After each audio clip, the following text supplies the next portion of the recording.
செந்தில் பாலாஜி அங்க போறாரு. அடுத்தது செந்தில் பாலாஜி போறாரு. எப்படி அவரால் போக முடிஞ்சது? எப்படி இதுக்கு மட்டும் தகவல்கள் இவ்வளவு கடகடன்னு பரவுது? முதல்வர் இன்ஸ்ட்ரக்ட் பண்ற அளவுக்கு எப்படி பரவுது?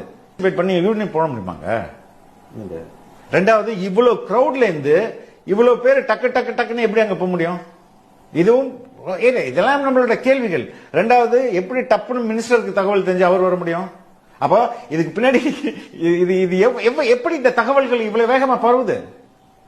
இந்த தகவல் ஏன் தாவேகாவுக்கு பரவலையா? அவங்களுக்கு அக்கறை இல்லையா? அவங்களுக்கு இந்த தகவல் போயிருக்காதா? அப்ப ஏன் அவங்க இன்னும் போக முடியல? சிஎம் இன்ஸ்ட்ரக்ட் பண்றதா செய்திகள் வருது, சிஎம் போய் பாருங்கன்னு சொல்றதா செய்திகள் வருது. செந்தில் பாலாஜி போறாரு. இந்த தகவல் சிஎம்க்கு போனது ஏன் விஜய்க்கு போயிருக்காதா?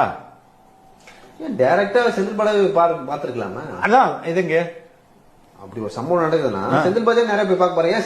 சிஎம் சொல்லி போய் பார்க்கணும். இல்ல, செந்தில் பாலாஜி போய் பாக்குறாருல்ல. என்னுடைய கேள்வி என்னன்னா, செந்தில் பாலாஜிக்கு சென்ற இந்த தகவல் ஏன் விஜய்க்கு போய் சேர்ந்திருக்காதா? ஏன் விஜய் ஆட்கள் யாருமே போல?